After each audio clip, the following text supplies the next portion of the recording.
नमस्कार, मी प्राध्यापिका वर्षा भोसले। नुकतीच उद्धव मियाँ जनाब उद्धव ठाकरे यांची पत्रकार परिषद ऐकली आणि त्यांनी जे बेछूट आरोप केलेले आहेत की भारतीय जनता पार्टीच्या सरकारला वक्फ बोर्डाच्या जमिनी बळकावायच्या आहेत। उद्धव मियाँ, थोडा आपण विचार करायला हवा होता हे बोलण्याआधी। या देशामध्ये वक्फ बोर्डची निर्मितीच इंग्रजांच्या काळात झाली आणि काँग्रेस सरकारने ती पुढे चालवली। एवढंच नाही तर 1995 साली आणि 2013 साली त्यांनी वक्फ बोर्डाला हवे तसे अधिकार दिले। 2013 साली 108 सेक्शनच्या अंतर्गत देशातील सगळ्यात मोठा कायदा हा वक्फ बोर्डचा आहे, त्याला इतर कुठलेही कायदे जुमानण्याची गरज नाही असं काँग्रेस सरकारने ठरवलं। ते अधिकार दिले आणि ते देत असताना सरकारच्या अनेक जमिनी सुद्धा वक्फ बोर्डाला सुपूर्द केल्या।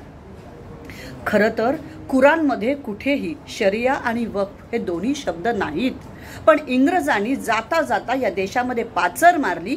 भारत पाकिस्तान या दोन देशांची विभागणी केली आणि हिंदू मुस्लिम हा द्वेष या देशामध्ये निर्माण केला आणि काँग्रेसने त्याला खतपाणी घातलं। याच विचारधारेला आपण पुढे घेऊन जात आहात उद्धव मियाँ।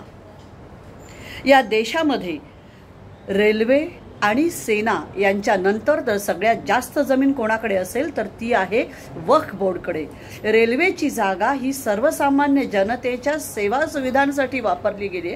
सेनेची जागा ही देशाची सुरक्षा, मग त्यामध्ये सगळे धर्मीय कुठल्याही जाती धर्माचा माणूस आहे म्हणून त्याला सुरक्षा देणार नाही असं होत नाही, तर भारतीय सेनेची जागा ही सर्वसामान्य जनतेच्या सुरक्षेसाठी आणि वक्फ बोर्डची जागा मात्र त्यांची ही निजी संपत्ती, त्याच्यावरती कोणाचा अधिकार नाही असं सांगणारा या वक्फ बोर्डच्या बिल मध्ये बदल होणं गरजेचं नव्हतं। आणि हे सांगत असताना वक्फ बोर्डने आतापर्यंत मुस्लिम समाजासाठी काय फायदे केले, मुस्लिम समाजाची किती प्रगती झाली याचा विचार मात्र उद्धव मियाँ करत नाहीत।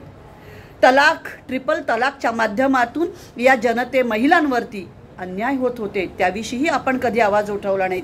आज या वक्फ बोर्डमध्ये महिला सुद्धा असणार आहेत आणि महिलाच देशाला पुढे घेऊन जाऊ शकते। या वक्फ बोर्डच्या माध्यमातून खऱ्या अर्थानं मुस्लिम समाजाला न्याय मिळेल, त्यांच्यावरती आजपर्यंत झालेला अन्याय हा पुसून काढून त्यांना प्रगतीच्या दिशेने घेऊन जाता येईल।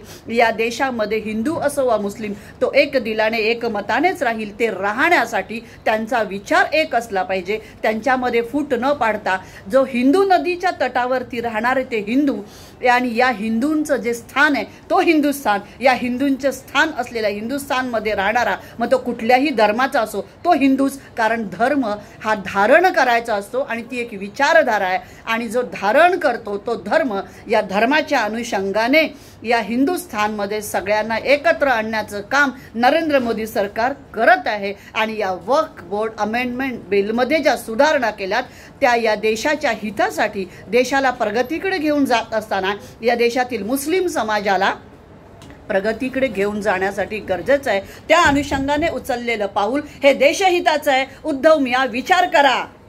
हा देश पाहतोय, महाराष्ट्र ऐकतोय तुम्हाला आणि महाराष्ट्र तुम्हाला याची सजा दिल्याशिवाय राहणार नाही। बाळासाहेबांच्या विचारांना तुम्ही तिलांजली दिले, जागे व्हा, अद्यापही वेळ गेलेली नाही। उद्धव मियाँ, शहाणे व्हा। धन्यवाद, जय हिंद।